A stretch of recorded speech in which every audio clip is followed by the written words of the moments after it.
జై శ్రీమన్నారాయణ. శ్రీమతే రామానుజాయ నమః.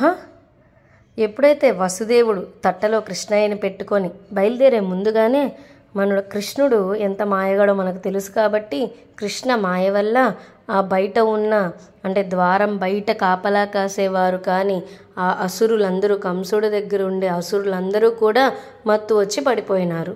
అలానే ఇద్దరికి దేవకి వసుదేవులు ఇద్దరికి సంఖ్యలు తెగిపోయినాయి. అలా తట్టపట్టుకొని వసుదేవుడు బయలుదేరినప్పుడు చిమ్మ చీకటి అనమాట. ఎంత చీకటి అంటే మన నల్లనయ్యే ఎక్కువ నలుప చీకటి ఎక్కువ నలుప అనేది కూడా అర్థమయ్యేది కాదట. అంత చీకటిగా ఉండేది. అందుకే మన ఆళ్వార్లు ఏ చీకటి అని చీకటిని కూడా ప్రార్థిస్తారు. ఎందుకంటే చీకటి వల్లే కదా కృష్ణయ్య చక్కగా మధుర నుంచి గోకులానికి చేరుకోగలిగాడు.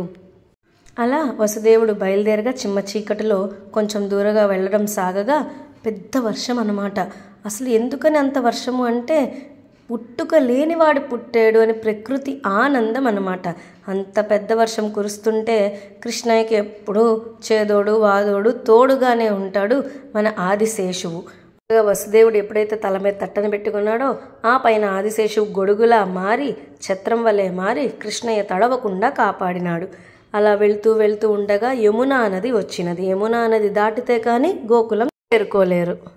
మరి యమున దాటాలి అంటే సరి యమునా నదిలో దిగారు. యమున ఉగ్రరూపం అంటే చాలా ఆనందంతో పరవళ్ళు తొక్కేస్తుంది.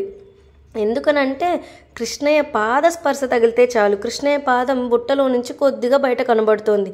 ఇంకంతే యమునాదేవి ఎలా అయినా కృష్ణయ్య పాదాలను తాకాలి అని బాగా ఉరవళ్ళుతో వసుదేవుడు మెడ వరకు కూడా వచ్చేస్తున్నాయి అన్నమాట నీళ్లు.